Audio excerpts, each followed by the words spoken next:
Morning! Hope everybody's well. I'm just going to go and tag a few people. Still haven't yet managed to get to the point where I can get that right at any point. Hang on. Bang, bang. Morning, morning, morning. Good morning, everybody. Hello, good morning, hello. Hope everybody is well. Hope everybody is having a lot of fun this morning. It's a beautiful day. Everybody's happy. Everything is awesome. You'll notice I am wearing a hat today. This is because, I have a terrible hair for a start, because I've just given up with the hair, so it's not looking too smart.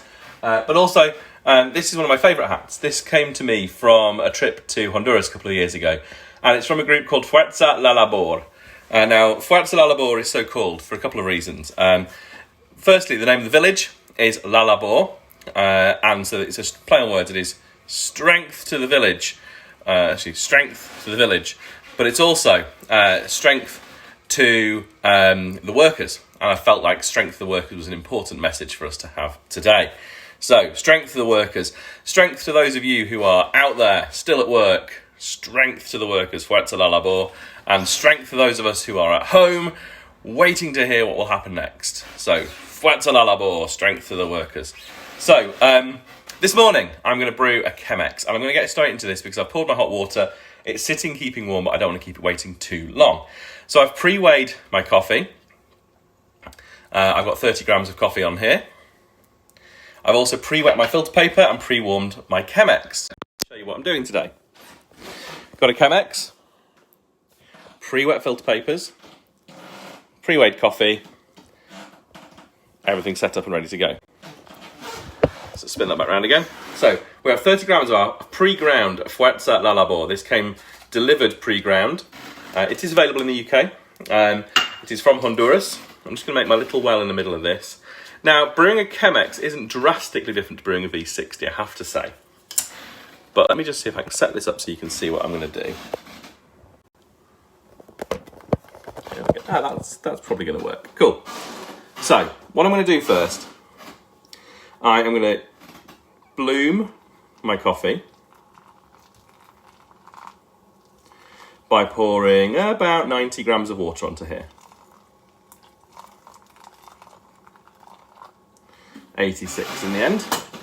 Then I'm just going to give that a little bit of a shimmy just to agitate, make sure everything's nice and wet. So, what is the difference between a Chemex, which I'm doing today, and a V60, which I brewed last week? Well, I don't think there's a massive difference, to be honest. I prefer brewing in a V60, but I know a lot of people like Chemexes. Mr. Layton, I'm looking at you. One big difference is filter paper thickness. This is a Chemex paper. It's very thick. It's a big circle. And so you end up with 3 folds on one side and 1 fold on the other side. Like so. Whereas a V60 paper is just a single triangle, 1 fold each side and a seam. So that's one big difference. The Chemex papers are quite thick, so they take out an awful lot of elements you may not want. The manufacturers claim that they make it less bitter. I'm not convinced. You can't deny the Chemex is a beautiful design, and you will see this in all sorts of places. If you look carefully in the background of things like Friends, you'll see it there. It's often on the counter in Monica's apartment. So I'm just going to put that on one side for a second whilst it drips through. The other thing with the difference between a Chemex and a V60, your Chemex has this kind of spouted groove at the front here, can you see? So the air can come back out of that whilst you're pouring, and that's where it pours out of. But the V60 has this kind of spiral basket with these kind of ribs around it, and that means that there's airflow all around the basket. I tend to find that my Chemex is a slower brew method than my V60, and when you're using pre-ground coffee, that's quite difficult to control your brew parameters. But as a little bit of a get around on this, what I do like to do sometimes is just lift my Chemex paper slightly, which breaks the vacuum and allows it to go through a little bit faster. Which I do find quite important when I'm not using coffee I've ground myself. I tend to grind a bit coarser for a Chemex than I do for a V60. Let me just top that up with the rest of the water it needs to go through it. 30 grams to 500 grams of water today. Like I say, up here, we're up at the top of Pennines. It's a beautiful day, and the water here is clear and pure with very few impurities in it. We're only about 10 feet from the sky, and so it's always good quality water. Just going to put that on one side now and let it finish brewing. So, let me tell you a bit more about Fuerza La Labor. I met these farmers 2 years ago when I visited Honduras, and they're an incredible group of people. We sat around at a table and had a kind of a face-to-face meeting, and I asked the same kind of questions I often ask when I am talking to coffee farmers. I said, what are your biggest challenges? And the answer came back in Spanish, and I didn't really understand it because I don't really speak Spanish. So I waited patiently for the response to get translated.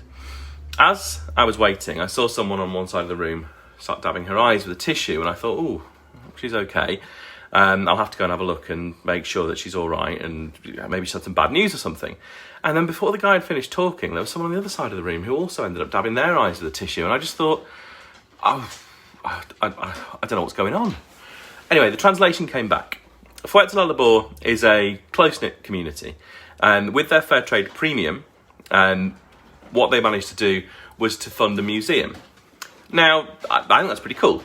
But it wasn't a coffee museum as such. There were some coffee exhibits in there, but also some really kind of funny household stuff. Like there was an iron and a range from someone's front room. And I just thought it was an odd thing, but it was a real celebration of their culture and their home. I thought, okay, fine, yes, your fair trade premium, you spend it on what you like. But they were really proud of their community. When I asked them what they were worried about, they said they had a few worries. Climate change was one. They couldn't predict when the rains were going to come. They couldn't predict the dry season with any degree of certainty. And it was really disrupting harvest, really disrupting their drying cycles as well, making it much harder to grow good coffee. They were also worried about kids leaving the towns and running off to work in banks in the cities and not having to live an agrarian lifestyle. They were thinking, they've seen their parents struggling and not making much money, and they don't want to live those lives. They want an easier life than that. And then there's the price of coffee around the world, which is still too low. And doesn't provide the cost of production for most producers in Central America. So you look at all these factors, and they're really worried that coffee will cease to be important in La Labor. They won't be able to grow coffee commercially, and when they get to that point, the village will just disappear. And this village is one they're so proud of. They built a museum to their way of life, and they're worried that this is just going to vanish. Now, I worked in former mining towns in West Yorkshire, in pubs, where at 10 in the morning you just have generations of guys with nothing else to do just coming into the pub because that's all they had to do, that's all they knew. And I just felt a real sense of connection with these farmers about this and thought, what an awful shame for this to happen. So I came back with a renewed vigour that we were going to rescue this coffee and bring it home and make a thing from it. And so we started selling Fuerza La Labor. And I'm very, very proud of the connection we have with Fuerza La Labor. I'm a big fan of Fuerza La Labor. The coffee's delicious. It's one of those classic chocolate, nut, malt, biscuit kind of coffees. And I also love the message today. Strength of the workers. Fuerza La Labor. Right, my coffee's dripped through. Let's see what this tastes like. So, just for context, normally on a V60, I would expect this to have dripped through in about 4 minutes. We're at 6 minutes, and I've still got the last dregs coming through now. And if I show you the basket, we've still got quite a lot of coffee just kind of going through that. So I'm just going to pull that out and drop that in the bin. Quick swirl just to combine all the different layers of brew. And then let's grab a cup and see what this tastes like.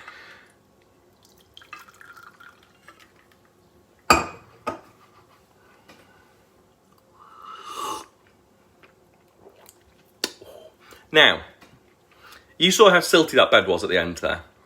What that says to me is there's quite a lot of fines. Fines tend towards over-extraction. Over-extraction can be bitter.